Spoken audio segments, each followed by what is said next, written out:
G'day, I'm Rob. And I'm Dave. And after our epic run of 3 Star Trek movies on Alternate Galaxies at the back end of 2025, we're climbing back into the saddle for 2026 with something a bit more of a fantasy feel, although there's some science or pseudoscience going on, certainly a dash of horror.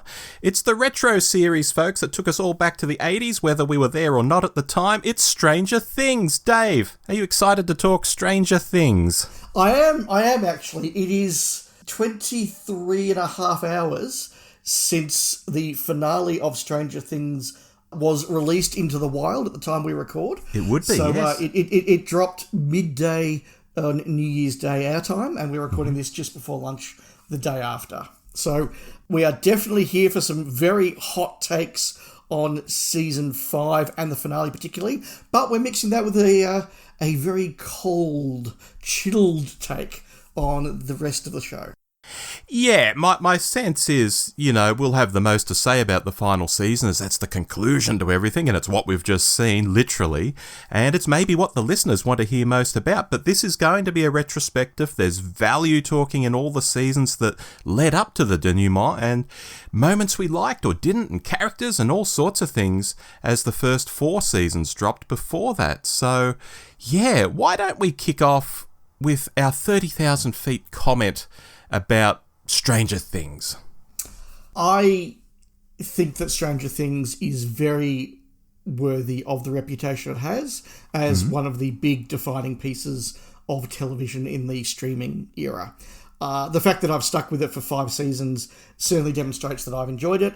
I think that it occasionally gets criticism because it's not doing what people want it to do. And I think some people have perhaps invested in it things that it never really intended to be. Because at the end of the day, it's a fairly straightforward, well, I say straightforward, it is, in one sense, a fairly straightforward fantasy/horror, bit of sci-fi pop in there with a very healthy mix of 1980s nostalgia. And I think it's best understood if you realise that at its heart, it is a homage to the worlds of Stephen King. But it's a very large beast, but a very good beast, I think. A very, very worthy beast. I'm very glad I've watched it. All right. Well, I'll say I'm glad Stranger Things is over. That might sound shocking, I know, and to some degree I like the shock factor of saying that, because I know there's people out there who would be happy if there was a Stranger Things 6, 7, 8, 9... and so on. But I'll say it again. I'm glad, genuinely, truly glad, Dave, that Stranger Things is over for a variety of reasons. I think it was time to take it behind the woodshed and end it. And as of a day ago of recording this, that's what's happened. But how did we get there? I think that's a bigger story to tell. No, I think I know what you're getting at there, and I think that if that's the case, I absolutely agree with you. I think that its existence as a defined 5-season show will be very important to its legacy. Why don't we get into how we came to the series? Do you want to kick us off with that, Dave? So it's interesting. I was looking back as we prepared this. When we first had the conversation a week or so ago, before I think even Volume 2 of the last season had dropped, we said, look, are we going to do an Alternate Galaxies when this is all done? And yeah, we will. And I was trying to think, why didn't I get into this earlier? And then I suddenly realised I didn't have a Netflix account until December of 2017. And I didn't have a smart TV until Black Friday of 2019. So for 2 years, I sort of had a very basic Netflix account to watch a couple of shows I really wanted to see on my laptop. Right. It wasn't until November of 2019, it was the Black Friday sales after Disney Plus was about to roll out. And Disney Plus was the thing where I've gone, okay, it's time for me to get with the real world, get with modernity, and actually buy a proper smart TV that I can put these apps on and not just, watch a few things on a 13-inch MacBook, but actually put them up on a proper smart TV, which I did, and I did it all properly then. And so that's when I started properly watching Netflix. I'd certainly seen some of the earlier shows. I saw House of Cards, but not on Netflix when it came to some form of terrestrial TV in Australia. Right. But it was by this stage I've gone, no, I need to be on with these. So the first 3 seasons of Stranger Things had been and gone by the time I got a smart TV with a Netflix account. So that's probably part of why I missed it. I then know that during COVID, I had a thought that I would go back and watch it. I know I did watch episode 1, and I didn't hate it, but neither was I grabbed by it, and things were just so topsy-turvy in COVID, and I just was watching a whole bunch of old movies and reading a whole bunch of books, and work was still kind of busy for me in COVID, even though I was working from home a lot, so I just forgot to get around to it. And then it was when season 4 was coming up, and a lot of my friends were like, oh, I'm so excited for season 4, I'm so excited for season 4. And I thought, okay, I need to see if I want to be on this bandwagon, because part of me had a bit of a Game of Thrones thing about it, where I was kind of annoyed that everybody loved this show and was on this bandwagon except me. And I legitimately tried 3 times to get into Game of Thrones, and each time just gone, no, this is not my show. Okay. So I had a little bit of resentment, I think, hung over from that. But I did say, right, we've got season 4 coming. Let's see if I can get into the show. And I started season 1 and made a proper effort. And suddenly I found I'm really enjoying this. I watched all of season 1 in a week. I then watched season 2 in a second week. I watched season 3 in another week. And then season 4 had dropped. And I had a look at the runtimes and thought, oh my God, this is a commitment. And it took about 2 weeks to get through it all. And I was heading off to Europe in August of that year. So I sort of said to myself, I want to have this finished by the time I leave for Europe. And I do remember sitting down about 2 nights before with that sort of 2.5 hour season finale going, right, Dave, you can do this. Let's just get through. So I enjoyed it enough that I watched the 4 series in 5 weeks when season 4 dropped, and then suddenly found that I was on board the wagon with all my friends waiting for season 5 to come out, and it took over 3 years, but we're here. Yeah. My story is completely different. When the show started in 2016, seems so long ago now, I was all over it like a fat kid on cake from, I want to say, the day it dropped, or at least the week it dropped. I knew it was coming, and I'd seen trailers, and I was like, yes, this is an era I lived through. I was 8 in 1983 when that first season set, so I was a few years younger than the kids in the show, but I understand their world. I understand the references and all of that. And also, just in terms of TV and film in general, it was clearly this mashup of some Spielberg influence, some very 80s horror stuff, including Stephen King, like you've mentioned. And I was like, I recognise this. I totally get what they're doing here. And when the electronic music started during the opening credits, I was like, oh, are you kidding me? Yes, yes, yes, yes. You know, it was deliberately retro. It was deliberately pushing my buttons, but I didn't care. And I watched it. And I think all 8 episodes dropped on the same day. And my wife and I want to say, smashed through it in 2 or 3 days. And it was like, yes, this Netflix thing is amazing, because you mentioned Netflix. And side note, in 2016, Netflix had only started in Australia the previous year. So this was showing what a streamer could make. This was showing people, yes, you're subscribed to this service. Here's what we can do for you. I might have only had Netflix for, I don't know, maybe 6 months at that point. And I thought, oh, this is just great. So that was my coming to the show. Yeah, I think it's really easy for us all to forget just how nascent the whole streaming Netflix world was in July of 2016. To the point that, as I said, I didn't have an account. I didn't even have a smart TV. So it was finding an audience. I've got thoughts that come out of that, but let's start perhaps with season 1 and then dive a bit deeper in. All right. I think for each season, Dave, we're going to read a brief synopsis to remind people what happened in that season, and then we'll just let the conversation flow. Hello. This is the Doctor Who show computer. Rob forgot to say there would be spoilers from here, so I'm saying it for him. Enjoy the rest of the show. Season 1. In 1983 Hawkins, Indiana, the disappearance of a young Will Byers leads his friends to uncover a secret government lab, a girl with telekinetic powers named 11, and a terrifying parallel dimension called the Upside Down. As a creature escapes into their world, the town's quiet surface gives way to supernatural horror, Dave.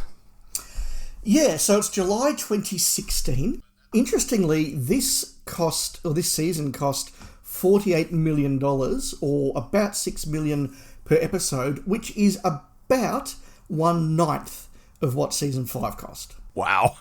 Yeah. And it shows. Yeah.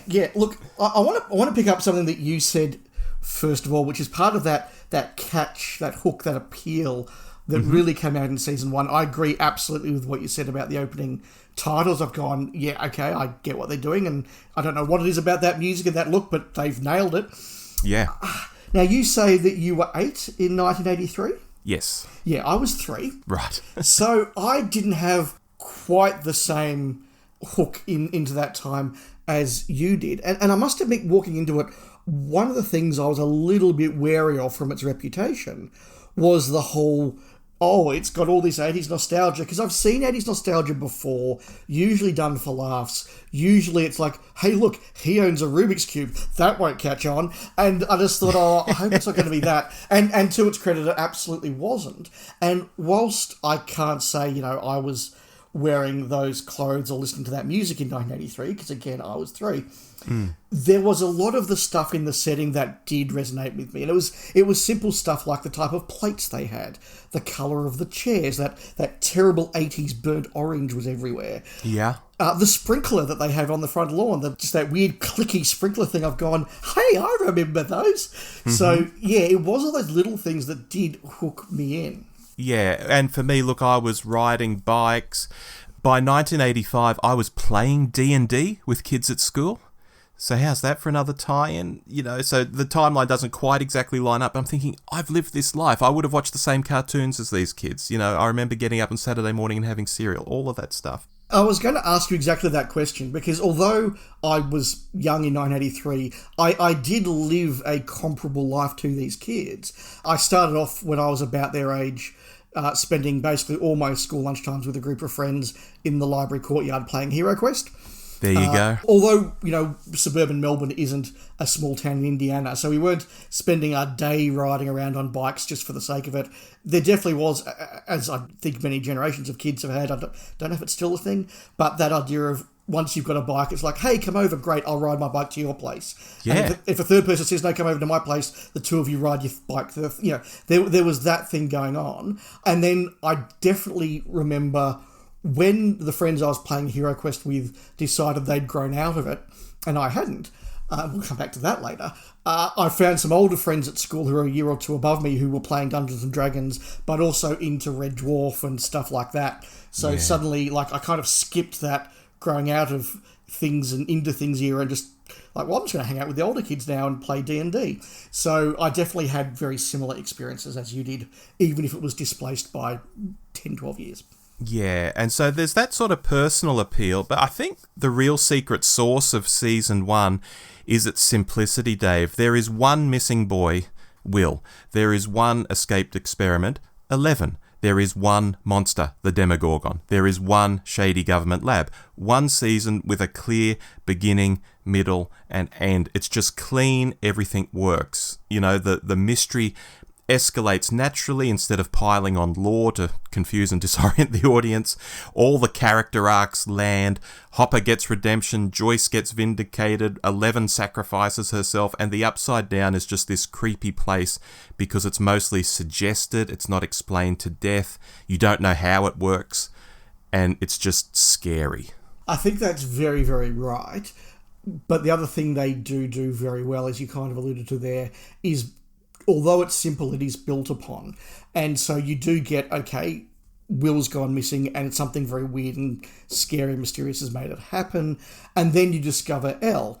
And then you get the stuff going on with the military. And it's little things like the government cover-up of Will, where they say, oh, no, he's died and we've got a fake body and all the rest of it. That you start to go, there's something conspiracy based in here as well. And it just adds a layer and it adds a level. And then you build up. So I think you don't lose interest across that first season. There are a few mysteries, like what are these monsters and where are they from and why do they want Will? Do they want Will or is he just sort of being captured to be eaten? We're not quite sure. But you're right, it feels like a very straightforward, self-contained story that you can follow easily from beat to beat to beat. It adds layers to keep the interest up, but fundamentally it's very easy to follow. Oh, absolutely. It's so simple, it wraps itself up at the end. Insofar, it could absolutely stand on its own. I mean, you get the little sting at the end, Will coughs up a slug, But that works either way, whether the show's coming back or not. It could just be a creepy final note that lets your imagination run wild, like, oh, God, look at that. Yep. But if the show does come back, great, there's your entree into season 2. It doesn't feel unfocused or unfinished. It feels just a complete thing. Yeah, the other thing that I was very impressed by, and again, very wary of going in, is the use of both the older kids and particularly the adults.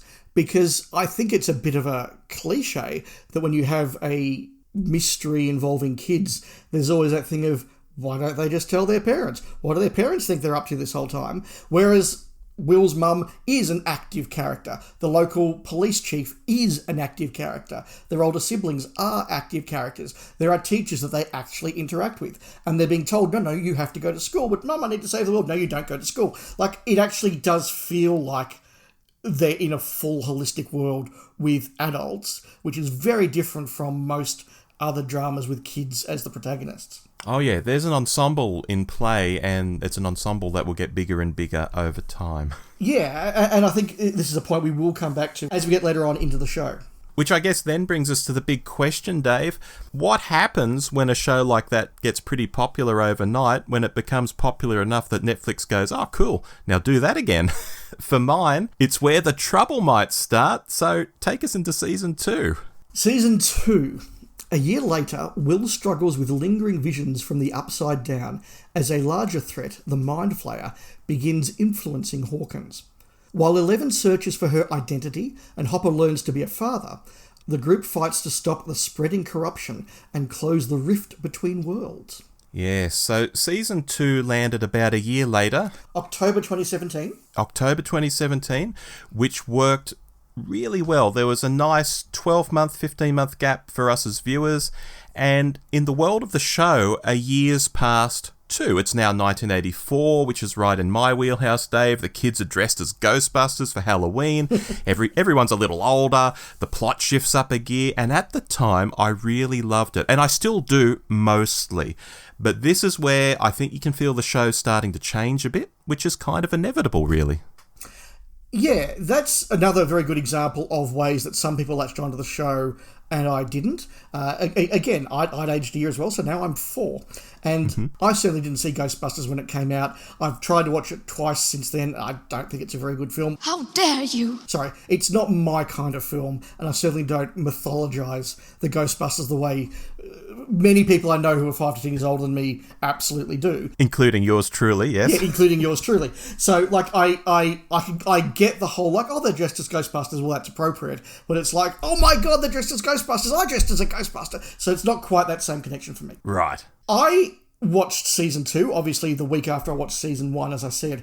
And I said to a couple of friends at the time, this is exactly what happens when a show that was written and designed to stand alone as a single season suddenly does, as you said, Rob, find success and gets commissioned not just for a second season, but there's a real sense of, no, this is going to be an ongoing property now, and you have to turn the whole thing into an ongoing narrative. Now, I think that one of the strengths of Stranger Things is that it does reward the long-term viewer, and it does drop hints and clues along the way that all end up in a really interesting place and do come together.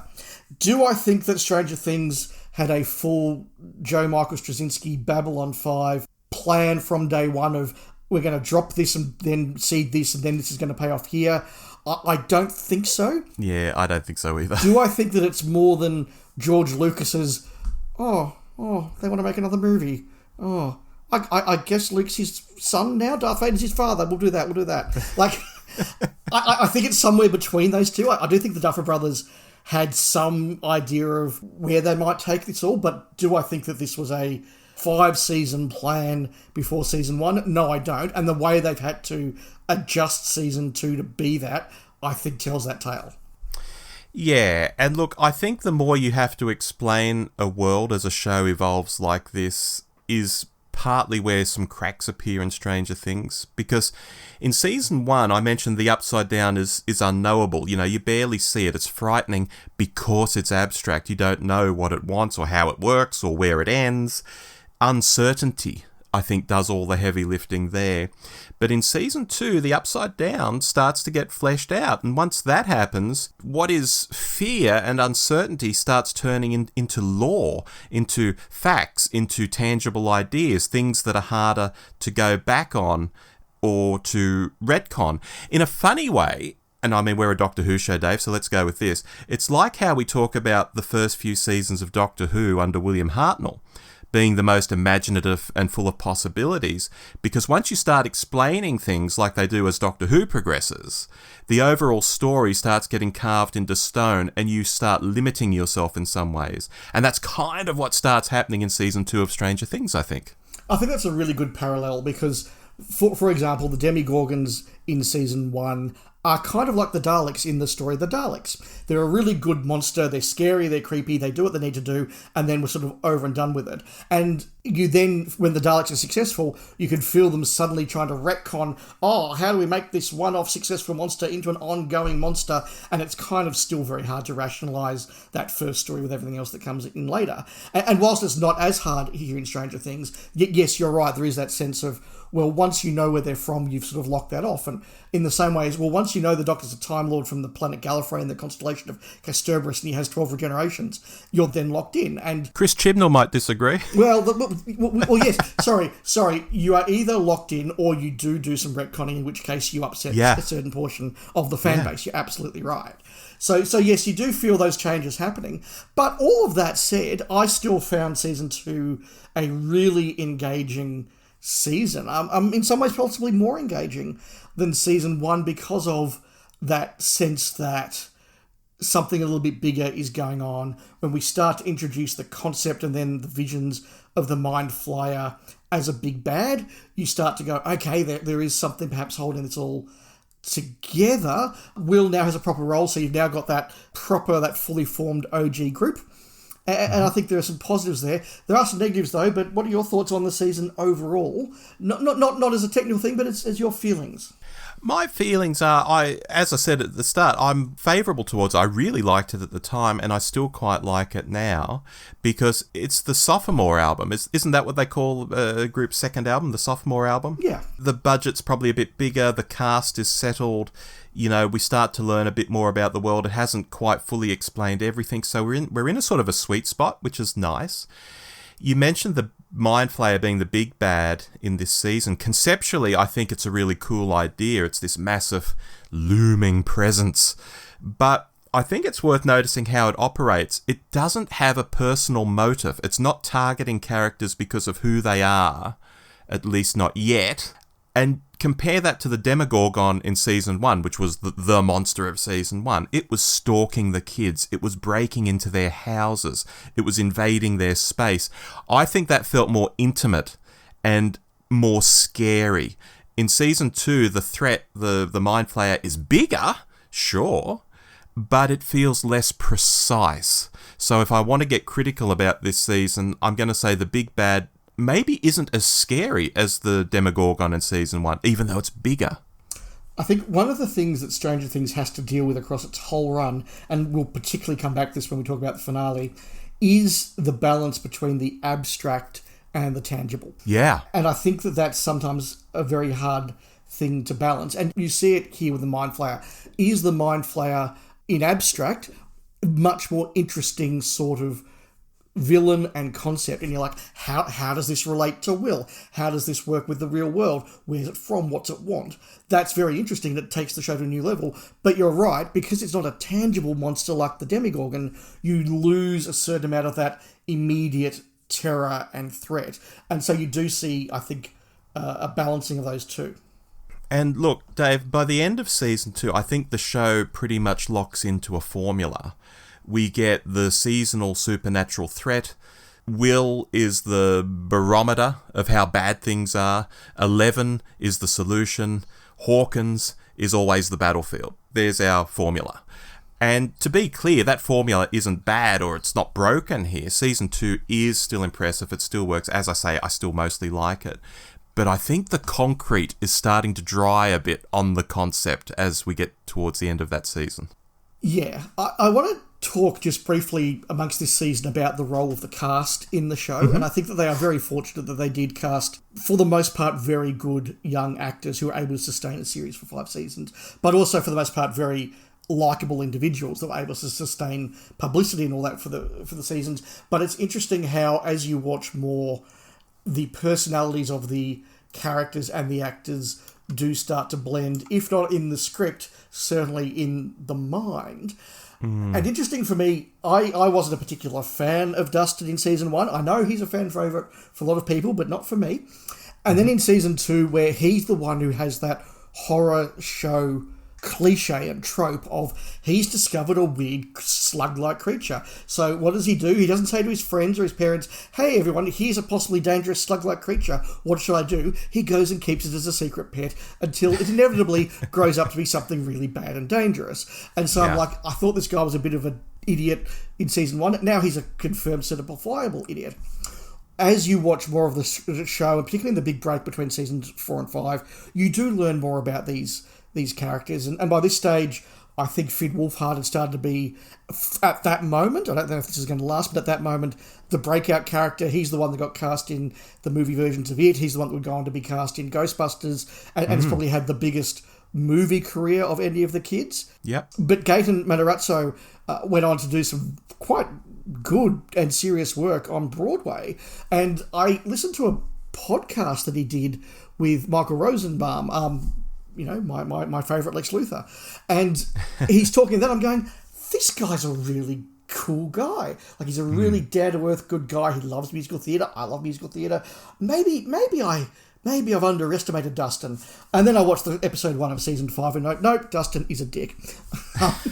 But I just want to make the point, because at this point, we do start to get to know these actors, and they start to actually become names. I mean, Finn Wolfhard was a name I knew of before I'd watched Stranger Things. I knew that this was an up-and-coming breakout actor from the show. Yeah, absolutely. And, we're talking about the appeal of this show to us in retro ways. We've talked about how season 1 was so carefully constructed and standalone, and that was appealing.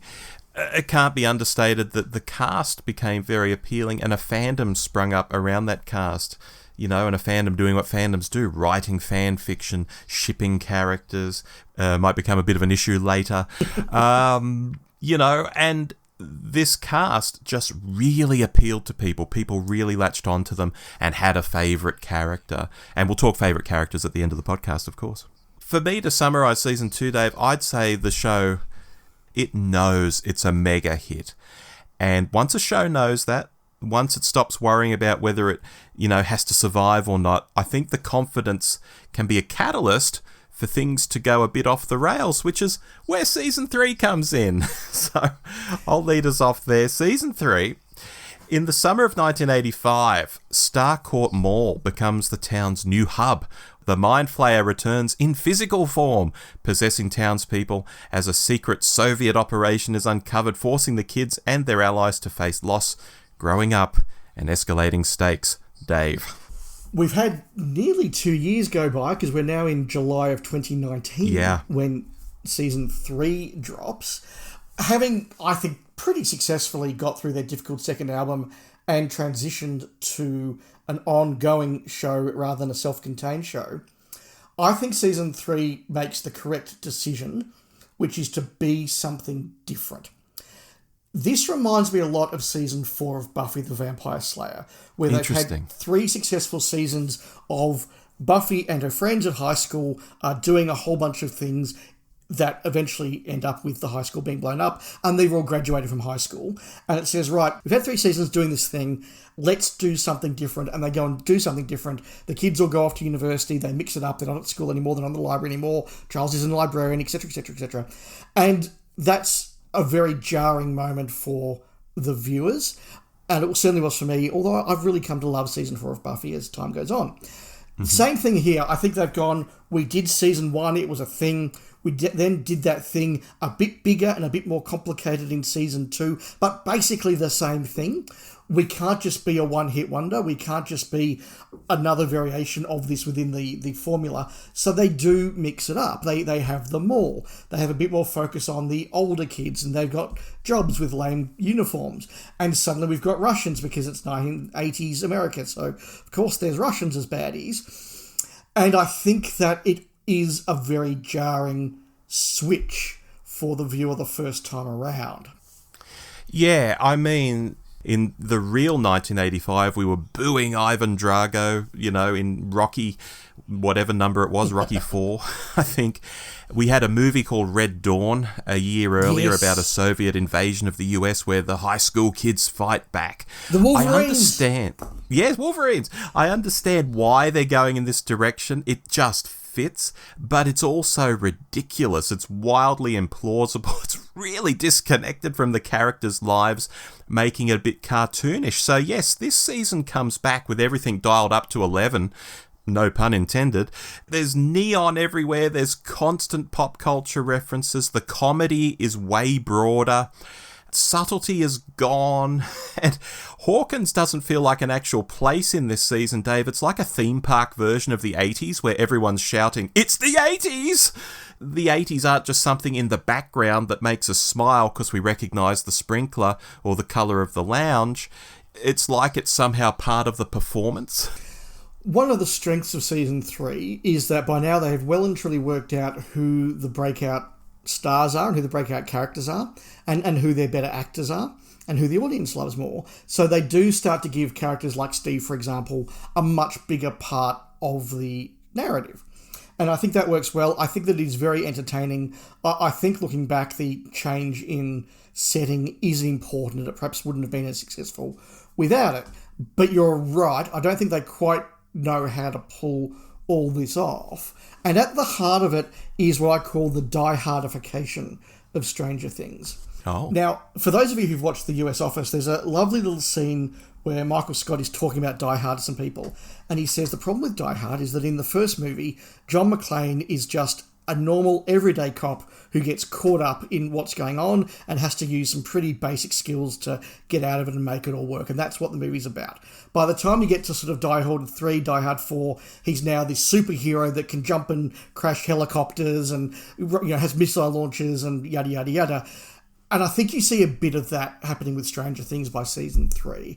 You go from, this is just a bunch of very everyday people in an Indiana town that are really kind of just desperately doing what they can to get through it, with the exception of Elle, who obviously has powers, to a little bit more, well, Hopper now is basically just a Marine. And, the kids now can do a little bit more than they should be able to do as kids, and the adult supervision that was very important to Season 1 is now a little bit less grounded in reality. Yeah, well, talking about Hopper, I think he gets a bit cartoonish, or it becomes at least a caricature in this. He goes from being a damaged, grieving guy with real emotional depth in the first couple of seasons to basically being this shouty, possessive action hero dad. Exactly, exactly. His anger gets played for laughs. His behaviour it's framed as charming, regardless of what he's just done. And the show never really questions it. It's a big tonal shift for Hopper, done for entertainment, but I think it lessens his character this season. I also think a lot of Season 3 is built around fun character pairings. Yep. Dustin and Steve, Joyce and Hopper, Max and Eleven, Mike and Lucas. And these combos are entertaining, but I think the downside is the deeper character arcs kind of stall a bit this season, because everyone's just being fun. And did I mention it's the 80s? Which is probably why Robin's coming out scene with Steve stands out so much, because that's quiet, it's character-driven, it has nothing to do with the monster plot. Consider that when we get to Season 5's coming out scene. Yeah, I think that's right. That all said, I do think that the escalation to the point where the meat flayer is actually introduced as a real physical thing in our world, and suddenly you've got a proper monster for the last couple of episodes, does work as a finale. And I also do think that, whilst I agree with everything you said about Hopper and him being die-hardified, I thought that Hopper had been killed, at the end of this season. And for me, that was a moment of, okay, Stranger Things. I wasn't quite sure about this season. I thought it was a bit more fun and a little bit less horror and all the rest of it. I haven't enjoyed it quite as much. But you know what? You landed that ending. You had the meat flare, you had a big, exciting, dramatic conclusion, and you killed off Hopper. Well done, Stranger Things. You've earned points on this one.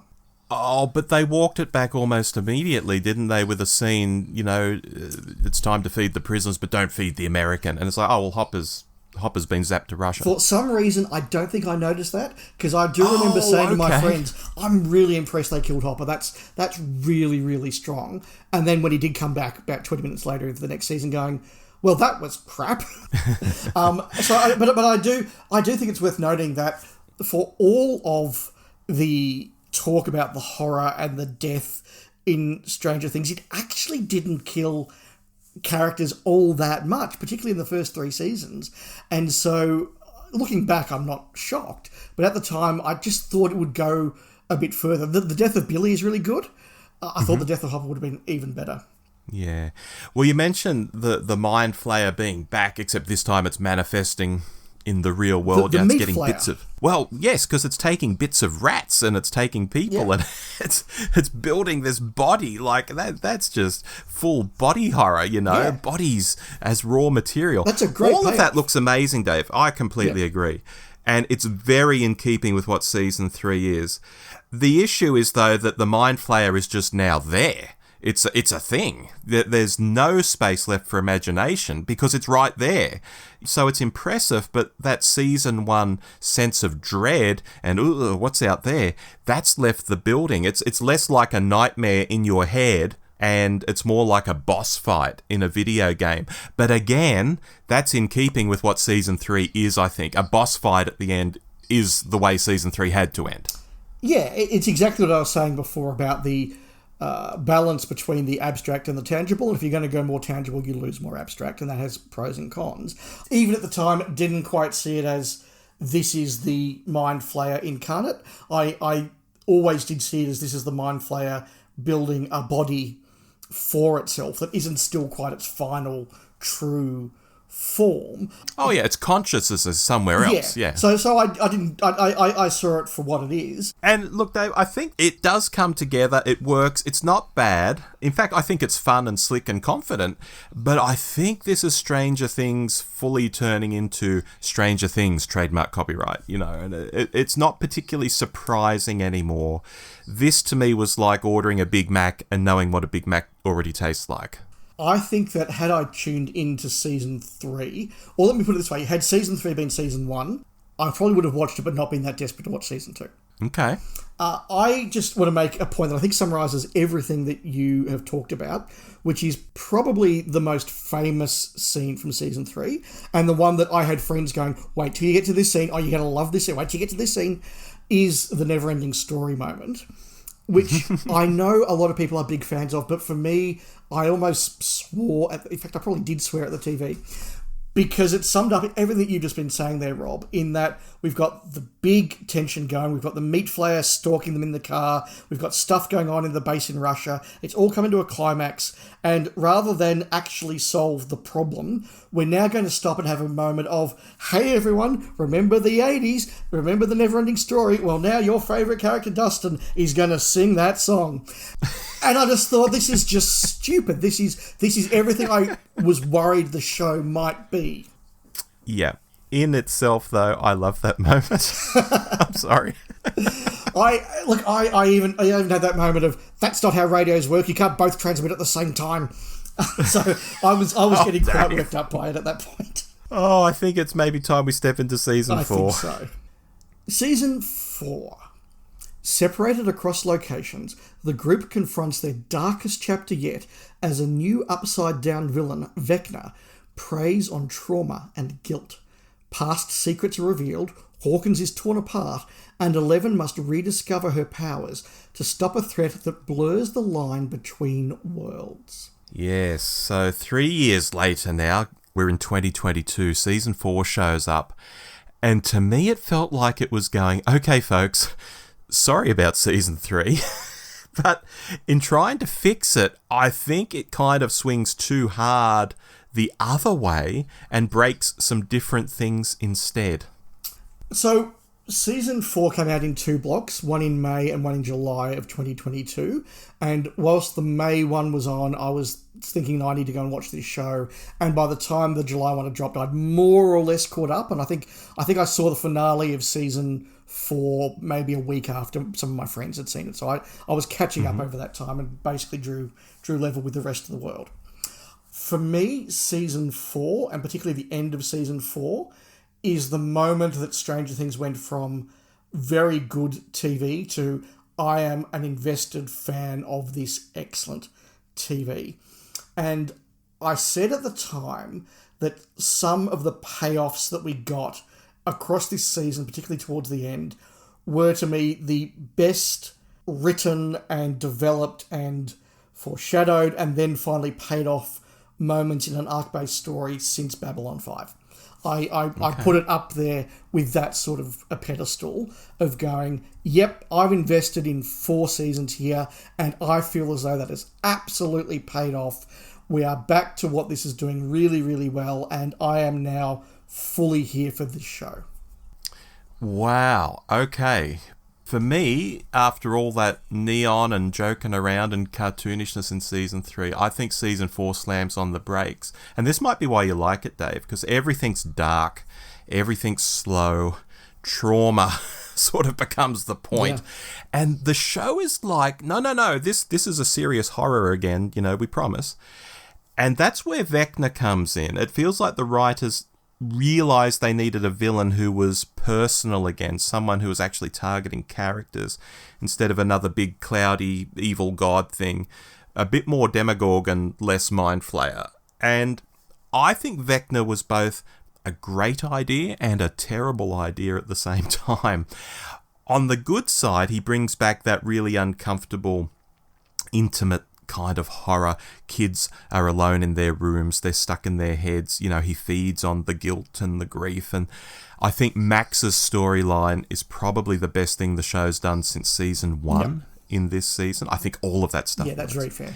But then Vecna also kind of wrecks the show's own mythology. His presence starts to explain everything. The Upside Down is basically, it was this guy.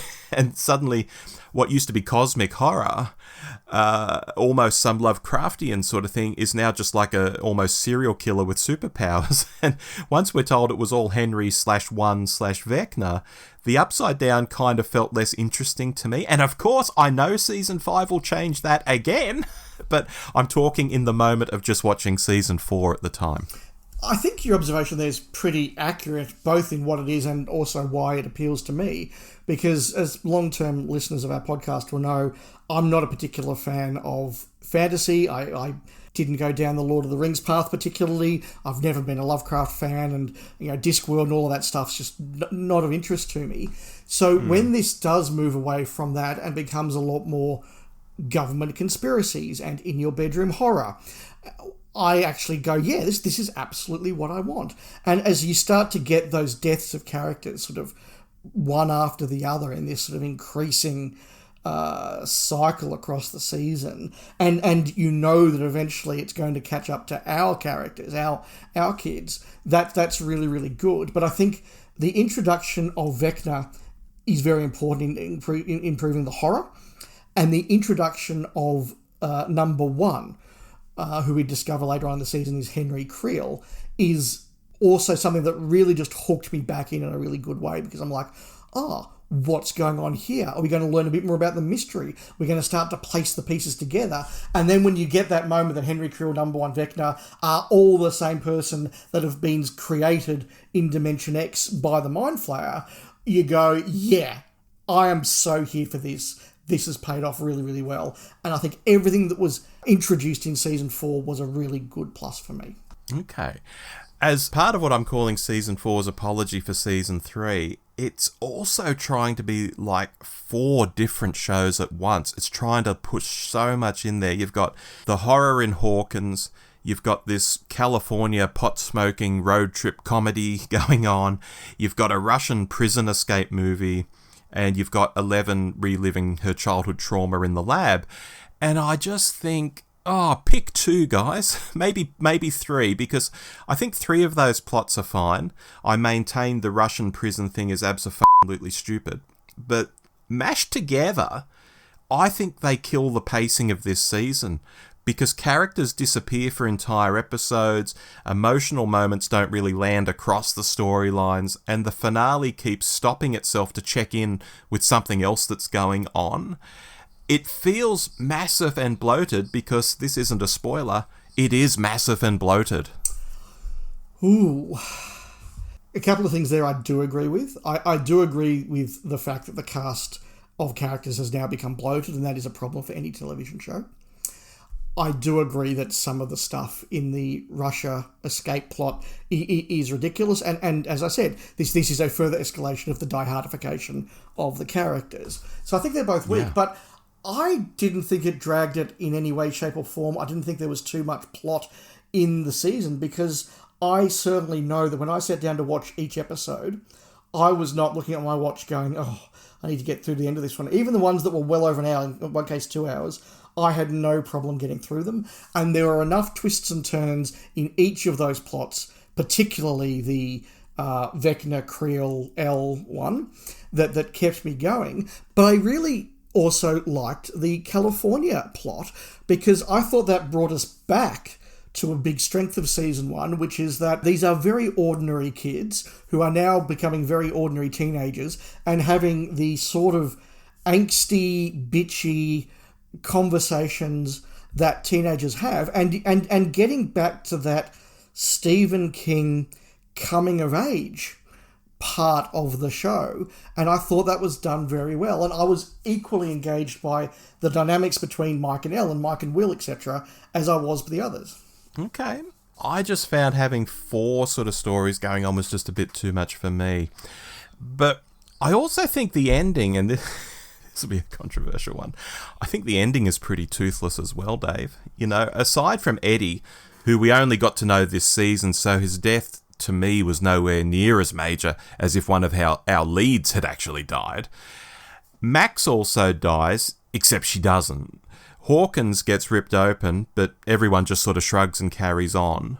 The villain wins, but also not really, as we see when season 5 starts. The show seems to want big consequences without actually following through on most of them. So rather than being destroyed, which was the final note of season 4, season 5, which we'll talk about in a minute, just has Hawkins under military lockdown, and the population's pretty much the poster child for the "this is fine" meme. You know, everyone's cool with it. It's crazy when you stop to think about it. There's this whole story in there about living under the military that doesn't even get picked up on at all in season 5, let alone that the town was ripped up and all they do is put down some concrete slabs and that solved things. But I'm getting ahead of myself, maybe. You might have more to say about this thing. I disagree. I thought that the conclusion of season 4 was epic. I thought that the death of Eddie was really good. I thought what I saw as the effective death of Max was really effective. And those Max scenes, I think, are some of the stuff that really has lasted in the zeitgeist in that season. I agree with you there. And then when they had the big end and you had the big chasms opening and the upside down or the Dimension X seems to be spilling into the real world and the chasms are opening, I thought, this is Buffy season 7. They're going to destroy Sunnydale. I thought, wow, what an amazing way to finish an epic season. Except they don't destroy it. That's my point. I was about to say, Rob, it is not season 4's fault that season 5 did not pay off on that. Right. I'm looking at it as a totality rather than just the season. That's my bad. Yes, okay. At the end of season 4, everything rips apart. It's very impressive. Yes. Yep. Okay. Good. Take us then to season 5, Rob. Season 5. In the fall of 1987, the group seeks to find and kill Vecna, following the opening of rifts throughout Hawkins. Their mission becomes more complicated when the military arrives in town and begins hunting 11. As the anniversary of Will Byers' disappearance approaches, the group must unite for a final battle against a new deadly threat. Well, this dropped last week. last month. It's dropped across December and the start of January here in 2025. Yeah. We waited 3 years for this, Rob. A big 3 years. I enjoyed season 5. I think that, like a lot of seasons, not just in Stranger Things, but in television generally, did it sag a bit in the middle? Yes, it did. And I think that whilst I totally understand the concept of dropping Volume 1, Volume 2, Volume 3, kept the interest going and had some very effective cliffhangers. I thought, I get why they did it, and I don't begrudge them doing it. What that did mean was that the saggy middle bit was its own little released volume of saggy middle bit, and I think that was very obvious. I think that had we seen the whole thing in one go, it wouldn't have just highlighted how saggy that middle bit was. I think that there are a couple of faults in the show in Season 5 that really reach their apotheosis here. I'll talk about those in a moment. But was I watching this and at the end of each episode going, yeah, that was cool, I want to watch the episode afterwards? The answer is yes. I was still absolutely enjoying this. Okay. I think there's a contractual obligation for all reviewers to say this, so let's just say it out loud before we go on. Don't the kids look old? This is meant to be 4 years after Season 1, but in real time it's been 9, and you can see that straight away. Yeah, some have aged better than others. Finn Wolfhard looks like he's about 30. Yes. And also Caleb McLaughlin, who plays Lucas, also looks like he is a very adult person now, whereas some of the others aren't too bad. Yes, look, that is just a reality of television, and one of the reasons why I think they knew they had to wrap it up when they did. Sure. For me, Season 5 felt a bit too invested in too many characters, and often in a very fan-servicey kind of way. And look, I get it, it's the final season. People love the ships, they love the love triangles, they love big emotional confessions, but for me it just felt like, well, fan service is the first thing I think of, but it also felt manipulative. And I'm not a viewer who wants to feel manipulated. Scenes like Jonathan and Nancy confessing everything because they think they're about to die just screamed, quotation marks, final season moment. It's there because the end of the show dictates it has to be there. And in that example, I wasn't even that invested in those two anyway. Nancy in particular in Season 5 is this just permanently angry, gun-toting character I just don't buy into. And if I can go on, that end of series vibe just sort of spills into everything. People get big hero moments out of nowhere because it's the end, and I think the writers feel obligated to give them something, like Karen Wheeler grabbing an oxygen tank and blowing up a Demogorgon. I know people are cheering like, yes, Karen! And I'm just sitting there thinking, where did that come from? This is a show that has respected fear and has respected physical limits. I mean, Dustin gets absolutely wrecked earlier in the season, but doesn't suddenly become a kung fu master and kick the bullies in the ass. But now suddenly Karen Wheeler, of all people, becomes an action hero. You can sort of see the writer's room logic, like, oh, someone needs to do this. Oh, make it Karen. That'll be awesome. And for me, it just wasn't. It felt silly. It felt unearned. Let me take those moments and disagree with you one by one. Go for it. I think that on Karen, I think that it worked well, and I was one of those ones cheering. The fact that she tried to defend herself from a Demogorgon with a broken bottle and failed unapologetically and just was swept aside by this powerful creature was, I think, very, very effective. The fact it took the entire gang to then, not kill, but trap that Demogorgon, I think showed just how strong and powerful they were.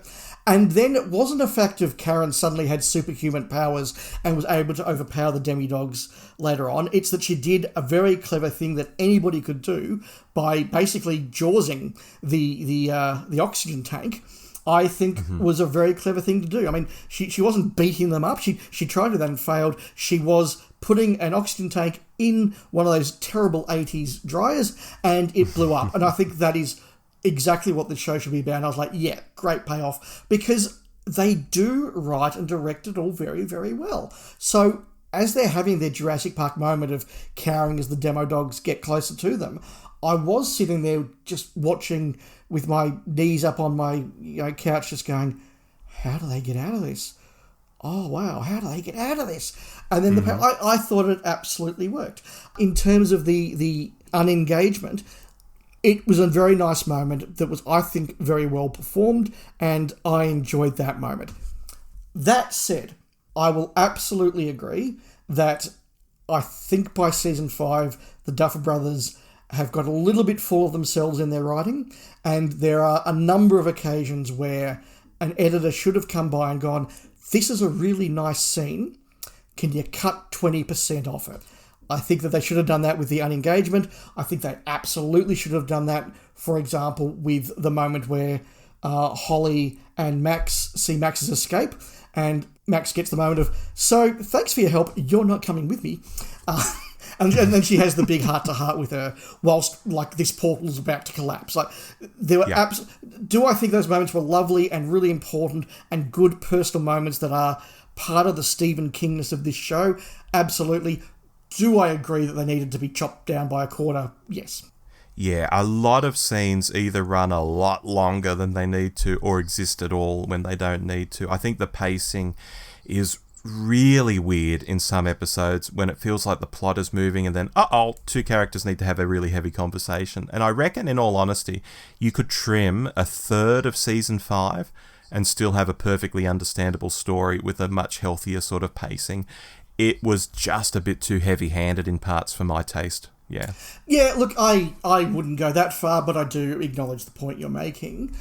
A couple of things that were a problem for me here is that it did have too many characters, and particularly after a break of more than 3 years, that became a problem, because I did find I spent about the first episode going, okay, that one's Jonathan and that one's Steve, and Steve's got that relation, Jonathan's his brother, right? Okay, and that one's Robin and that one's Nancy and that's Mike's sister. Oh, and she's also Mike's younger sister, that's right. Like I was just having to go through, sort of almost make crypt notes to reintroduce myself to a lot of the characters that, weren't part of the main 4 kids. So that was a problem. Yeah, by this point, the ensembles just got completely out of control. I mean, credit to the show, they try and give everyone something to do, but it's clearly unwieldy. You've got groups inside groups, plus all the new kids, all the younger kids, and they all have names and personalities layered on top. It's very bloated. We talked about the show being bloated earlier, now it's extra bloated. Sometimes it feels like there's an ensemble attached to the ensemble, and some more characters floating around on the periphery of that. It's quite nuts. It is too many characters, and it does take a bit of time to get used to that. But I will absolutely say that they had enough plot threads going here that it's kept my interest, and they give them all something to do. Some were more interesting than others, but all of them were at some level interesting. And I think that's why Stranger Things is a very good show. Even a weaker subplot of this season was still better than a lot of plots on television. Oh, fair enough.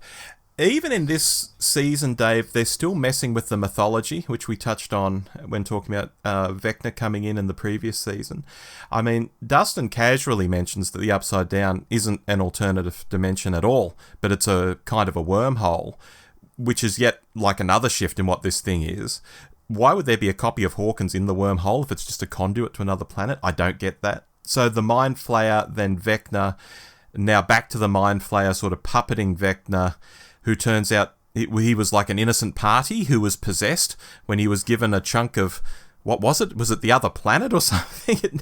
I don't know what it was, but it feels like the show never had a really firm grip on the rules, and each season has tweaked things just enough to get to the next ending without retconning itself too hard. Am I being too harsh there? Yeah, I think you are. Okay. So a point I was going to make is that we see a lot in Season 5 of a growing trope across Stranger Things, which is the characters just have a wild guess at what this thing could be, and it turns out to be right. Which is a bit of a problem. It does get you through plot relatively quickly, where they can just go, I know, what if we did this, and this is this, and this is this, just in this sort of way. Great, now let's get on with the action.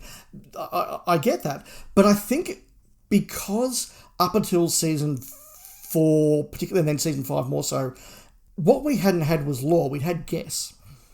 And so I think that going back and interfering with guess or changing guesses to be more accurate is useful. And have you read anything about the stage play, Rob? No, nothing. So between Seasons 4 and 5, there was a Broadway production, which was a Stranger Things prequel, and it's all about Henry Creel. Okay. That actually sets out and clarifies a lot of the things that are important and relevant to the plot that we get to in Season 5. So I'll be more generous than you, Rob, and say that I actually think that they did have a fairly good grasp of what was going on by the time they got here and had laid it all out there, and it all did make sense. It is, of course, a hugely problematic thing for a TV show. If you haven't seen or read the plot of the stage play in New York, you don't go in with all the pieces of the puzzle you need. That is definitely a problem. That's really interesting to know. I'll have to look into that. Talking of them taking guesses at things and them coming true, when the planet starts falling on them, clearly they don't want it to touch the radio tower. They're absolutely freaking out and in some danger when it starts touching the tower and, crushing them. But, Dave, without it touching the tower, the planet wouldn't have been close enough for them to get into because they didn't take any ladders or anything. So how convenient that it did crash down further than they wanted, and there was a crack just above them they could climb into. It was a bit of a, what the moment for me. I will pass on that comment, Rob, because let's save the finale for the finale. Okay. And finish the season first. Okay, there's a real nerdy D&D fact that's been bugging me. Okay. Let's talk about that, because I don't know where else to say this. The kids keep using D&D as their shared language. We agree on that, I'm sure. Fine, that's been the show's thing. It even ends with the next generation learning how to play the game. But in Season 5, they keep going on about Will being a sorcerer.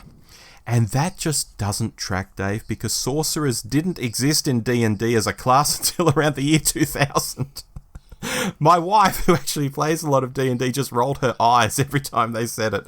And if you want to be really pedantic, Will's powers are closer to a warlock anyway, because warlocks have powers granted through a connection, not an innate power. But I'll stop there before we lose half the audience. But I just wanted to say that about D&D. Fair enough, Rob. Fair enough. Shall we segue from that into the Will Byers conversation?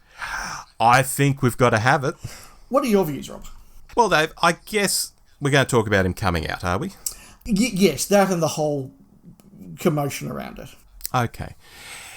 Will coming out didn't surprise me at all. There's been an underlying Will is gay vibe in the show from pretty early on, and it became explicit in season 3 and 4 with certain parts of the dialogue.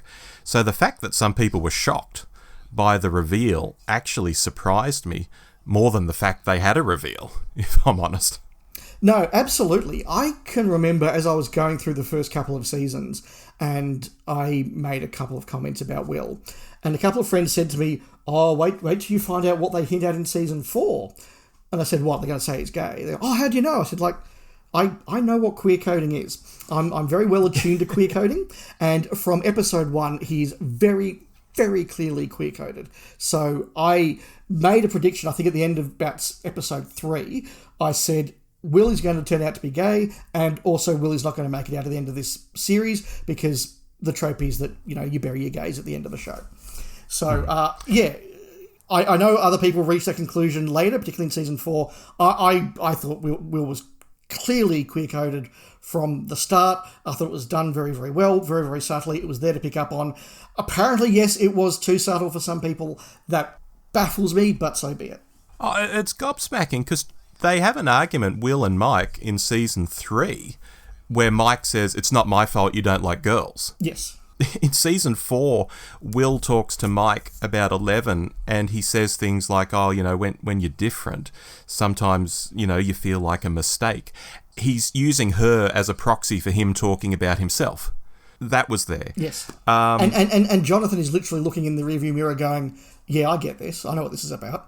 Yeah, there's stuff in the show, but there was also a book that came out in 2018 that had an early outline of the series, and in it, and I've made a note of this, it's talking about characters like Will Byers, 12, is a sweet, sensitive kid with sexual identity issues. So they were thinking about it before they even made the show. Yes. And the cherry on top, when Noah Schnapp came out 2 years ago, his comment on the video was, I guess I'm more similar to Will than I thought. So he was saying that 2 years ago, but apparently it was big news in 2025 for some people. Yeah, so there were several controversies around this scene. One was there were people who were shocked and were like, they've turned it woke. They've added in a gay character for no reason. Like, no, he was there the whole time, guys. Sorry. Agree with that. Yeah. The other controversy was the whole Byler thing, which, again, there was a group of fans, and they remind me of the Phasman group from Doctor Who a few years ago, where in their minds they decided that Will Byers and Mike Wheeler being a couple at the end of the show was, in their words, endgame. I think that there was absolutely nothing to support that in any way, shape or form. In fact, it was very clear that part of Will's personal emotional suffering was that he knew that Mike would never be able to reciprocate. And that was the whole point of that arc. Yes. Even the conversation that he has with himself before the big cliffhanger at the end of Volume 1, where he suddenly discovers his powers, people seem to take that as, that's Will realising that Mike loves him. It's like, no, the whole point is he's realising that Mike will never love him and letting go of that, and by letting go of that angst, accepting who he is, and that, it's not even metatextual, it's text. And how people did they think that was going to play out, Dave? Like Mike would say at the very end of the show, well, I've liked girls all along, and I've really been in love with Elle, but what the hell, Will?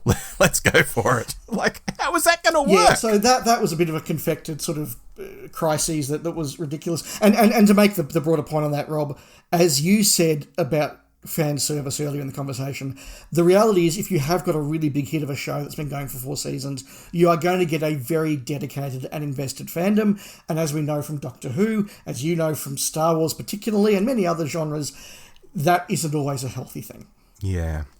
I do have more to say about the coming out scene, which I've kept from you on social so that we could have this conversation live. Yeah, go for it. Aside from positioning in the episode, aside from where they positioned that scene in the episode, which I've seen some commentators criticise for pacing reasons, I'm not going to go down that track, but that is out there. I think the size of the ensemble when he comes out, there are 11 people facing him. I paused the video and counted them. 11 people in that scene worked against it to some degree, because instead of feeling intimate or personal, it was kind of like, okay, how do we need to convey this to the group? How do we do that? And even though the script conveys that, yes, everyone needs to know and time is running short, the moment, I'm not sure if it felt a little forced, if that's the right word, when we can't give everyone witnessing it a meaningful response. To the degree he finishes talking, and the writers have some of them coming up and doing the equivalent of, Lord of the Rings, you have my sword, you have my bow, you have my axe, And then I think the writers realise, oh shit, we've crowded him out already, to the degree that Steve and Nancy and Murray and the other 2 gay characters in the room, Robin and Vicky, don't get to react at all. I mean, Robin gets to give a few nods during his speech. Max is left out with them too, but I'm excusing her as she can't walk, and Will does run over specifically to her later. But 5 characters, 5 pretty big characters, well, maybe 4 if we don't include Vicky, are left hanging in the breeze in this major moment because there are just so many people in the scene, Dave. Yeah, look, I am open to the criticism of where it was placed in the show. I don't have a problem with it because it was sort of the one last impediment that Will needed to get past before he could join the mission to go and do the big bad at the end. I understood that. I do get, though, that it is a slowdown of pace, so I understand that criticism, even if I don't particularly share it. I do understand the comment you make about it being a very awkward scene with 11 people rather than, say, his family and Lucas, Max, and Dustin. I get that. Over all of that, though, let me say, I absolutely thought that scene landed. It landed for me, at least. I am not one of these viewers of TV and movies who, at the end of every episode written by Stephen Moffat, goes, oh my God, I was in floods of tears. And I wasn't in floods of tears watching this, but did I have some, moist eyeballs and a lump in my throat at the end of watching that? I absolutely did. I thought that Noah Schnapp captured the terror of coming out very, very well. All of that said, in the same way I said about the Holly and Max scene, and the same way I said about the Jonathan and Nancy scene, could they have taken 20% off the top just to make it a tighter scene? Absolutely they could. Do I particularly care? No, I don't, because it was just landing so well with me. Okay. Look, I think the follow-up scene with Mike and Will in the finale worked a lot better. That was really because nice, it was yes. quieter, it was more focused, it felt like a real conversation, which is something you can't realistically do with all the ensemble at once. So, look, long story short, for anyone out there, I'm not questioning the scene itself or the importance of it. And I mean importance to young people who might see themselves in Will. Not just its importance as in terms of a Stranger Things plot, whereby Vecna no longer has power over Will. I just was looking at the way they staged it, although sitting here it's hard to think of how else they could have done it. I do also have thoughts about how it didn't feel very 80s, but that's perhaps a minefield to discuss properly, so we won't go down that rabbit hole. But look, I've seen that criticism. It's not... Have you? It's not an invalid one, but I think they're telling the story they want to tell. And part of that 80s thing is what adds a bit of extra terror to Will's moment. I think that is in there, even if it's not overtly stated. Okay, very fair. Something I noticed all through this season, Dave, is the casual killing. This season's really bad for it. Characters, especially Hopper, just mow down US Army guys without a second thought. People who aren't villains, not monsters, just soldiers on guard duty, probably quite clueless. They're just being told to, go and guard that gate. And Hopper, who used to be one of these guys, he was a soldier, has zero hesitation, and the show just completely hand-waves it because he's a good guy, in quotation marks, and there's a threat, so we're not meant to think about it, but once you do think about it, it's a bit grim. Totally agree with that. There were moments when Hopper was killing people across this season. I've gone, he's just a normal guy now killing people. That's not quite normal. This is the final version of the diehardification of his character. But when Nancy starts to do it as well, I'm like, she's just wasting soldiers, and like trained soldiers are just being wasted by a teenage girl. I know she looks like Sigourney Weaver, and she's got strong Sigourney Weaver 80s vibes, but she's not, Sigourney Weaver in Alien. So it is a bit bizarre, yes. I would have liked that stuff to be real last resort stuff, like let's try everything and until all hope is lost, and maybe the soldiers start shooting at them first and then they have to fight back, instead of, okay, we need to get to X location, okay boys, frontal assault, pew pew pew. And it's like, really? Or a moment of reflection. In a season that was full of very long, angsty moments of reflection, a moment of a character like Nancy just turning to somebody, whether it's Jonathan or Steve or someone, just going, I just killed a guy. A guy that really, at the end of the day, was doing a bad thing, but was just a guy who was doing his job, and I've just killed him. Does that make me a killer? Am I as bad as etc., etc.? I thought that scene was missing. Yeah, there are some guys, I think they're special forces or Marines, the guys wearing the watch caps, they're shown to be like pricks, perhaps, but there's plenty of regular army guys they blow away as well, and I was like, ooh, I'm not really on board with this. All right, Rob, we've pulled apart most of Season 5. Let's dive into our very hot take on the finale of Stranger Things. Did they stick the landing? Yes. I had a bit of a pregnant pause then, but yes, they did. I don't have a lot of bad things to say about the final episode, outside of things I've already been talking about Season 5 in general, which is just pacing and so on. But once we got to it, we really got to it. Yeah, I also thought they stuck the landing. I really enjoyed the final episode of Stranger Things. Let me say, it's not up there as one of the absolute classic finales in television history for me. It is not Blake at the end of Blake 7. It is not What You Leave Behind at the end of Deep Space Nine. It is not Goodbye at the end of Blackadder, which is sort of up there as, really, really epic season finales for me. But it is certainly not a failure as many series finales are. I thought it worked very, very well. I thought the thematic stuff that I'll explore in a moment was really good. I thought that the beats were all pretty good. I certainly got the emotional kicks in the stomach that a finale should give you. Do I have notes? Absolutely, I have notes. But did I walk out of them and go, yeah, that was an entertaining 2 hours of television that was worthy of this show? Yes. Yeah, look, when we got to the very end, I still had some questions, like the military just gave up, is there no resolution to the Linda Hamilton character, Dr. Kate that's and probably her the biggest goals? problem, yes. Did she even survive? Hopper goes back to law enforcement despite murdering a bunch of US Army personnel, as we were just talking about. I mean, imagine if this was Doctor Who and UNIT was guarding some alien thing in a similar vein and someone just came along and straight up murdered a bunch of UNIT, like they shot Benton and Mike Yates.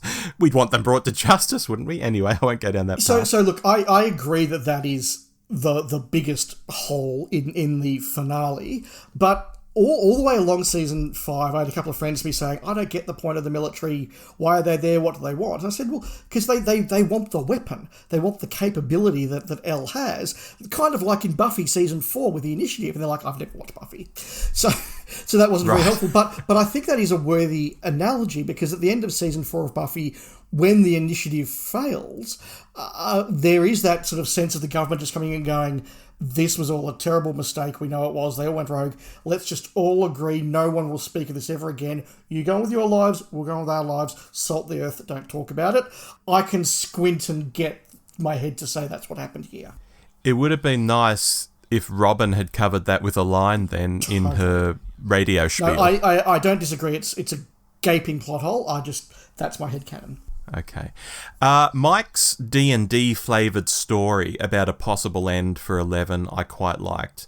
My take, and I assume it's most people's take, is that it's how he's rationalised it in his mind so that he doesn't have a nervous breakdown about it. And I thought it was very sweet. I'm sure some fans will cling to the idea she's actually still alive. You know, yeah, we saw her on the screen. She was looking at a waterfall, you know, and the way the story said, oh, her powers should have been blocked. So how did she cast the spell? And, you know, they'll say it could all be true. She's still alive. But in all honesty, I took it to be that's just how he rationalises it, and it's how all the kids are going to rationalise it now. She is gone. She did really sacrifice herself. But they still did put in that little, what would you call that, a teaser almost for some fans, that she's still out there? Yeah, a teaser epilogue, I'm not sure. Look, I don't disagree. I think that given that there wasn't nearly the body count that I think many of us had expected walking into the finale, I did think that the death of Elle was an absolutely perfectly done gut punch. And in my mind, whilst I agree that that's what Mike is rationalising in his head, I think that gives fans an out. But in my mind, no, it was a perfect character death for the finale, and I think that worked very, very well. And I think it's important to remember that the scene where Mike is predicting the future for all those characters is just Mike saying, here's the awesome life I think we all could have. It isn't actually necessarily true. And I do hope in some ways for Will it's not true, because if he's moving to Milwaukee to go and hang out in gay bars at the time that Jeffrey Dahmer's out and about, that might not eat well for him. That might be the spin-off series. Will Byers versus Jeffrey Dahmer is a spin-off I'm totally here for.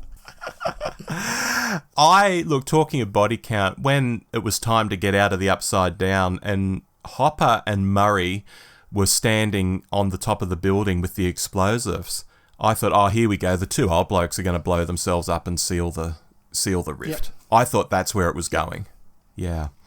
Hopper telling Joyce they could move to Montauk triggered something in me. I was specifically thinking about spin-offs, and I thought, oh, what does that town symbolise? Where is that located? And so, long story short, I dug around, and I actually learned that Montauk's famous for an urban legend about the Montauk Project. Yes. And people can go and look this up on Wikipedia, if you like, that says there was a series of government projects conducted at the Montauk Air Force Station around psychological warfare and very exotic research, maybe even time travel. And these rumours actually inspired the working title for Stranger Things, which was Montauk. So I think there was a nice in-joke there from the writers that they were off to live in the place that the show was almost named after. You know, I think it's much more likely if there is a spin-off, people have been saying, oh, it'll be Nancy. She'll be doing like Nancy Drew type stuff. So maybe we should go and visit Montauk sometime. It's on the list. I want to talk about the action part of the finale. Mm-hmm. Throughout this podcast, I've been talking about the balance between the abstract and the tangible, and the way that Stranger Things needs to move between the two. And that's really important when you get to a finale like this, because if you have a fully abstract finale, that can perhaps thematically work really, really well, but it makes it very hard to have the tension and the action beats that you want to really have the blood pumping for a final piece of television. So they have opted to bring it a lot more back to the tangible, with the physical form of the Mind Flayer being something that had to be physically defeated. The physical form of Vecna had to be physically destroyed, but they didn't ignore the abstract completely, because there was still the battles happening inside of Henry's mind. He himself had the battle of, can he get past the memory of how his life was destroyed and brought together with the Mind Flayer? Can he get past that memory to execute his final plan? You had what was going on between Callie and Elle all going on. So I think they did a really good job to balance the two, but to some extent it is television, and it always had to be, you know, flamethrowers and a giant spider. Yeah.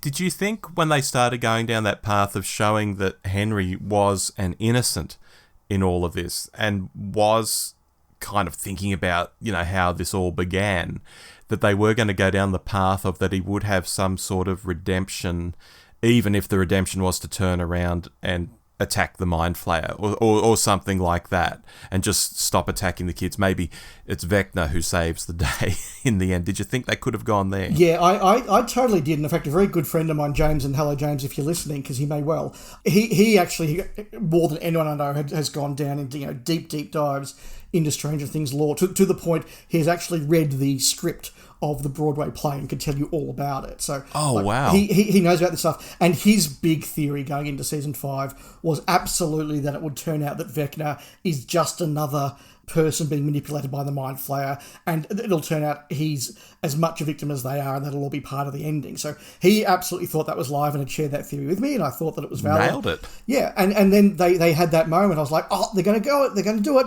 And then he pulled back and didn't. I've gone, yeah, badass. That's really, really cool. And in fact, that finale did give us those proper punch the air moments. There were some really good moments when the kids escape from Henry's mind, the moment when Elle suddenly turns up and takes part in the battle, then the moment where Will stops Vector just before he can kill Elle. That was a moment when I must admit I was sitting in my living room, just did the punch the air sort of moment. So I think it had all of those moments. But if I could keep going for a moment, Rob, on the themes of it all, which I think are really important, and I said at the very start, and you said at the very start, that a lot of things influence Stranger Things, but Stephen King is a very, very big influence.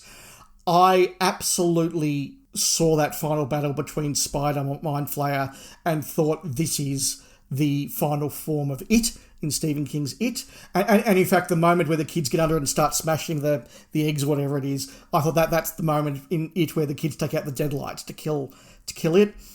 We then go on, and again, it is as much a horror. It is also a coming-of-age drama, and what's the big Stephen King-written coming-of-age? It's Stand By Me, and the moment where you see Mike typing away at the typewriter, telling his story, I, in my mind, instantly saw Richard Dreyfuss doing his end of the book in Stand By Me. I thought, if you remember that this is paying homage to 80s literature, particularly Stephen King, all of those beats are absolutely appropriate. Yeah, I think that's very on the money there. Apropos of nothing, I saw a Noah Schnapp video the other day, Dave, where he was signing a Stranger Things book for two little girls, and their mother was filming. And he says to them, are you going to watch the finale? And they're like, yes! And when that decapitation scene of Vecna happened, which isn't like a quick katana, like whoosh and the head comes off, and actually hack, I thought, those little 8 and 9-year-old girls are watching this. Is that appropriate? And I wondered what the audience was like for that. Oh, hell, I used to watch horror things when I was a kid, so maybe it's not that big a deal, but I did think about that. Yeah, I mean, it's not the most graphic thing they've done. I think that they've done some more graphic stuff in earlier seasons.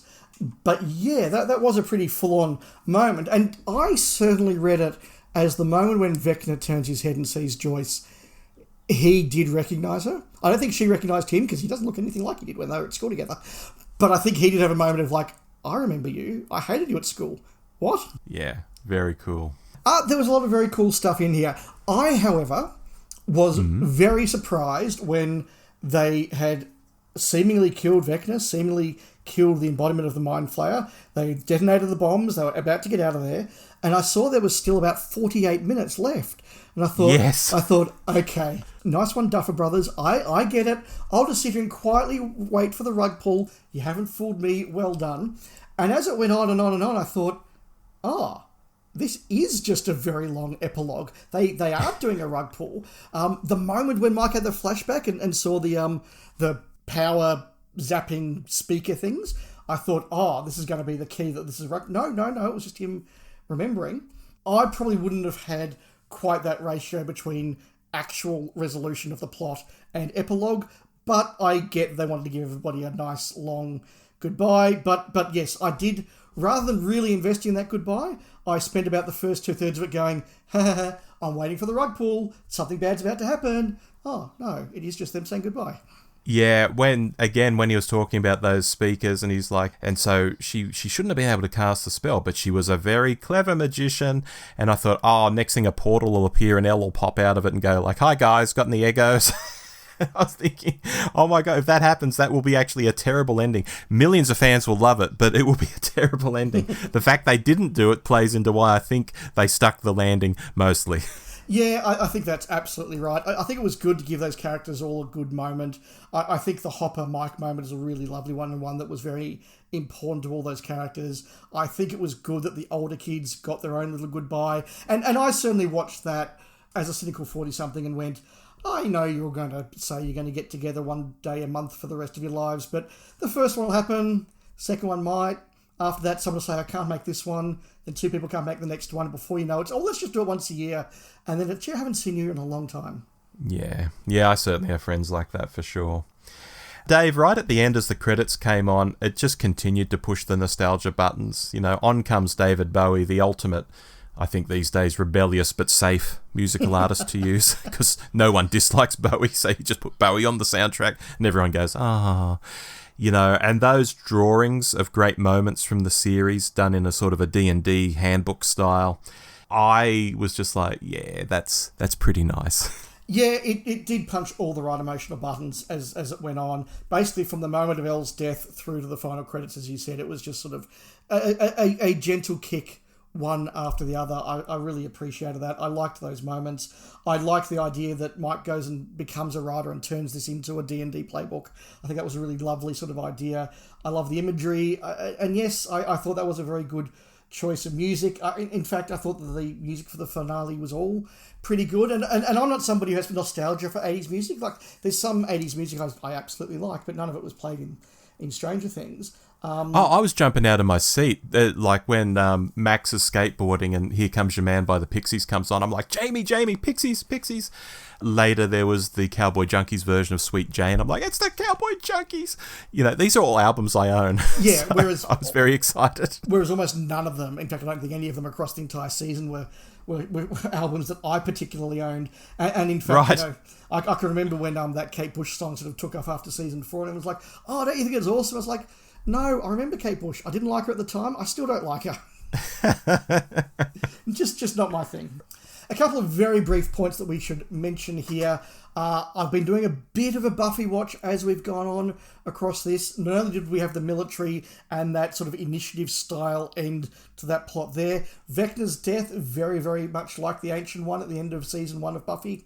And I did get the way that Elle's death was done, particularly when you get that monologue as she's about to die, really did give me Buffy in the Gift type of vibes. It would not surprise me at all if we found out the Duffer Brothers were not deliberately homaging Buffy in the way they were Stephen King and other things, but certainly had seen and lifted some cool ideas. Yeah, they just can't say that out loud because Joss is cancelled. Yeah, I didn't even think of that. Yeah, maybe that is. Maybe if the Buffy reboot comes along, they can go, see? Who knows? And I also just want to say that both across this episode, but the final season, for the faults that were genuinely there, and we do acknowledge that it was not as good as Stranger Things at its best, the moments were really, really good, and I think some of the cliffhangers were really, really good. I think that although we skipped over it, we should just pause and say the cliffhanger at the end of Volume 1, where Will the Sorcerer, the Warlock, Rob, where Will suddenly gets his powers. That You're a wizard, Harry. Yeah, that was an epic moment. The moment when he suddenly stops everything, the way that he kills the Demogorgons, the way that Vecna had killed the kids in season 4, and then it just comes to cliffhanger was really good. I thought the don't fire, the gun goes off cliffhanger at the end of episode 5 or 6 was really good. So look, was it as good as the best of Stranger Things? No, but I thought season 5 was pretty damn good. Even weak Stranger Things is pretty awesome. But yes, to me, they nailed the landing, full stop, end of. All right. Well, before we wrap it all up, Dave, I think we'd be remiss if we didn't talk about our favourite characters, worst characters, best season and worst season. Do you want to talk about that? Well, let's just start off with your favourite character, Rob. Dave, Steve is my favourite character. Of course it is. Because you he starts out Steve as this... at high school, weren't you? Well, he starts out as this absolute 80s jerk. The hair, the attitude, the car, the behaviour. And then instead of doubling down, he cops it. He learns, and he becomes one of the most decent people on the show, I think. You know, without any destiny or superpower, he just chooses to be better. And he protects the kids even when he's scared too. He takes responsibility without needing credit. And while everyone else is sort of tangled up in trauma or lore or fate or whatever, Steve just turns up with a baseball bat reporting for duty. He's very solid. I would be mates with Steve for sure. And my runner-up is Robin. And I actually see a lot of my work bestie in the way Steve and Robin get along. Yeah. That's really cool. And I must say, the moment where we see Steve is now a sports coach / high school teacher, I just thought, yeah, what an awesome character arc. Really, really well done. And he wants to stay in the town. And he's like, look at the sunset. This is brilliant, you know? Yeah. That is a proper character arc and proper character growth. And it's something that is lacking from a lot of television. And I think that for all of the horror and the arc and the big stuff that we remember, it is stuff like the Steve character arc that is actually what separates this from crap television. How about you? Look, I have a winner and a runner-up. Probably not a shock to you. My winner is going to be Will. I did find Will was my relatable character all the way through it. And it was less about him being gay and more about some of the other stuff. And certainly that famous moment in season 3 where he just wants to keep playing D&D and kind of hold on to his childhood, and they're like, no, we want to go and be adults and talk about girls. And he's just quite upset. Like, that was me in primary school, certainly in early high school. So I totally with the hero quest. Yeah, with the hero quest, with the D&D, and then I kind of, as I said, I kind of just jumped to being a senior nerd with the senior kids, and never really went through that phase, and perhaps still haven't. Yeah, I just think it was really well done. I think that his connection to the Mind Flayer was at the very heart of this show, and the way that he evolved and merged and became the hero was really, really important, and helped by the fact that Noah Schnapp just seems to be a really lovely guy. Yeah. My runner-up is Henry Creel. I think that had we not had the insertion of Henry into season 4, this show would have floundered in its back half. I think that is a really interesting, sometimes tragic, sometimes wicked, just fascinating character, and so brilliantly performed. I think it is absolutely worth saying.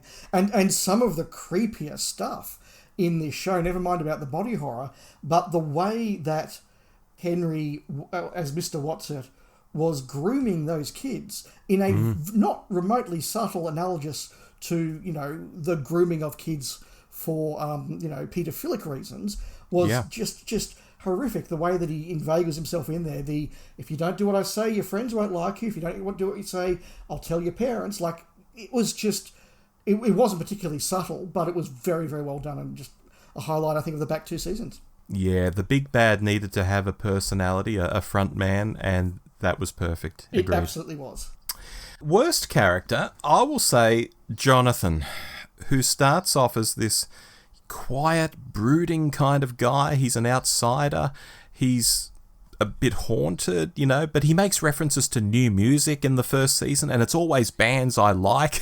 And I find him quite interesting at first, but across the seasons, he never gets to do much. And by the time we get to this later stuff, he's mostly just Nancy's +1, reacting to things rather than driving anything. Big emotional things sort of happen around him, but he rarely makes anything happen. And his story just sort of stalls. I think back to him running around with his camera in season 1, and he was like a main character. He was really doing stuff, and then that just sort of disappears. You expect him, at some point, he's going to step up out of the sad guy shell, but he doesn't. So it's Jonathan. And for a runner-up, I've got Nancy. Particularly in the final season, I just found her, as I said earlier, cliched, gun-toting, obnoxious. My wife did too. At one point, she said of Steve and Jonathan, why do these 2 guys even like her? And if I can have a runner-up to the runner-up, it's Lucas. And if I had to describe him and I couldn't mention Max, I think I'd really struggle, which probably says it all. Yeah, I understand all of those. I must admit I'm quite soft on Jonathan. I think he's a lovely character, and I think, yes, his role is diluted as they got to 47 main characters, and that's a shame, but I get it. I was almost tempted to just infuriate people and nominate as my worst character Dustin. I just found him really, really annoying, and just did some really dumb things along the way. But I guess that's important because kids do dumb things, and even the way that he was engaging with the bullies at the start of this season, I'm like, you idiot, what's this about? But there was some heart to it, so I'm not going to say him. I'm going to nominate Murray, who by the end of the show wasn't a character, he was a plot device. He was just somebody who turns up to drive the truck when needed and make a very workshopped quip, and that just annoyed me. I know he worked for some people, didn't work for me. Very fair, very fair. Dave, why don't you continue with your best season? My best season, I can say this very, very easily, was season 4.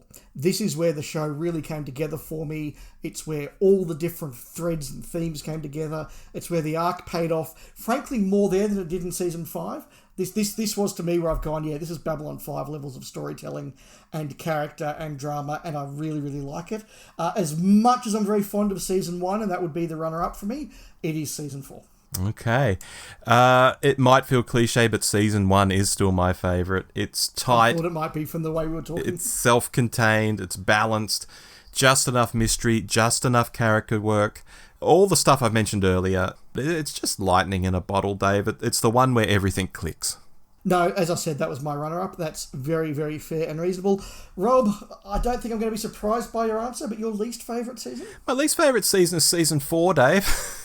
It's a mess. It tries to be dark, epic and emotional all at once, but it ends up just overstuffed and bloated. Those 4 storylines, the endless cutaways, the characters going AWOL, it drags in places. Season 5 also felt overstuffed. I could really edit that sucker down too, but I think season 5 still felt a bit tighter in terms of the story.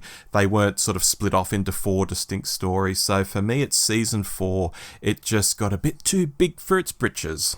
It's fascinating that our favourite and least favourite seasons are the same. Yes. Isn't that weird? That is super weird, but kind of cool. And Dave, your least favourite season? Probably not a shock, but season 3. I think that season 3 did some things different and it was the right thing to do, but it is the one that stands out as being a bit too different, doesn't quite hold together. But let me say, even a weak season of Stranger Things is still better than a lot of other TV shows. Is this at Andor level for me? No, it's not. It's not sort of jumping into my top 10 TV shows of all time, but of the last decade of television, it is absolutely a standout. I've enjoyed diving into it. I absolutely am at some point going to come back and do another rewatch of this, and probably another one after that in the future. So it is very good television, and I've enjoyed discussing it. I'm very glad we got it. Very, very fair. I think one of the strangest things about Stranger Things were the long gaps between, especially the latest seasons. By the time a new one landed, you'd kind of forgotten about the previous one. You might not have had this trouble so much because you watched so many in a row to begin with. But for me, you either had to sort of rewatch or just stumble through. And the tone between seasons kept swinging. We're Spielberg this season, we're body horror this season, we're neon action comedy this season, we're dark epic fantasy this season. By the end, I think each season had piled on so many new ideas and characters to keep people entertained, whether they fit or not. The whole thing just grew and grew until it felt a bit unwieldy. So I loved season 1 and 2. Season 3 was ridiculous but fun. Australia's own Dacre Montgomery as Billy. We haven't really spoken about Dacre Montgomery. Him flirting with Karen at the pool was worth the Netflix fee alone that month. It was just great. Even season 4 has its moments, Dave, if I ignore the Russian prison storyline, so let me give you that, though that's where the show started to struggle for me. So now, having seen season 5, I come full circle to my opening remarks that it was time to end the series, without a doubt in my mind. No matter how much I enjoyed much of it over the years, I think this was absolutely time to go. No, I absolutely am not getting to this and going, I want a season 6. In fact, I'm not even sitting there going, I want a spin-off, because one of the strengths of Stranger Things is that they did say, right, we'll do 5 years, we'll wrap the story up, we'll wrap the characters up, we'll do what we want to do, goodbye, full stop, done. Again, like Babylon 5, I think that is a very important aspect of it. And yes, I do acknowledge what you said about getting 5 seasons over 10 years, compared to, we're used to Star Trek doing 7 seasons in 7 years. Yeah. But I think more and more that's going to seem like the new normal, Rob. Yeah, and look, it's fine for a lot of shows where they don't involve kids and characters do look the same throughout. Here it was a bit problematic. Yes. Anyway, that is our first and final take on Stranger Things, Dave. I really enjoyed this conversation. I really did.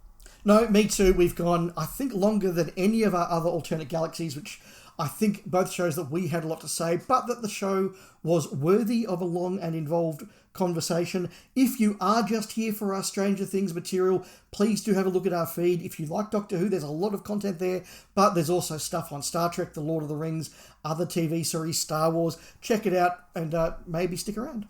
Yeah, that would be fantastic. I'm sure there will be some people who are listening to us for the first time simply because of Stranger Things, yeah. And if you are, welcome. We hope you enjoyed it. Absolutely. But until next time on the Doctor Who Show, I've been Rob. And I've been Dave. We'll see you then. Bye-bye. Goodbye. You've been listening to Alternate Galaxies, the podcast where Rob and Dave from the Doctor Who Show take a look at other great sci-fi and fantasy that we think Doctor Who fans might like. You can reach us at hello@thedwshow.net, on Twitter @thedwshow, or on Facebook /The DW Show. Alternate Galaxies is an irregular podcast, so stay tuned to the Doctor Who Show and other programs on our feed to know when the next episode's coming. Our theme music is called Wretched Destroyer and is by Kevin MacLeod. Find him at incompetech.com. Well, that's it for this episode. We hope you enjoyed the show, and we'll talk to you again soon. Bye-bye!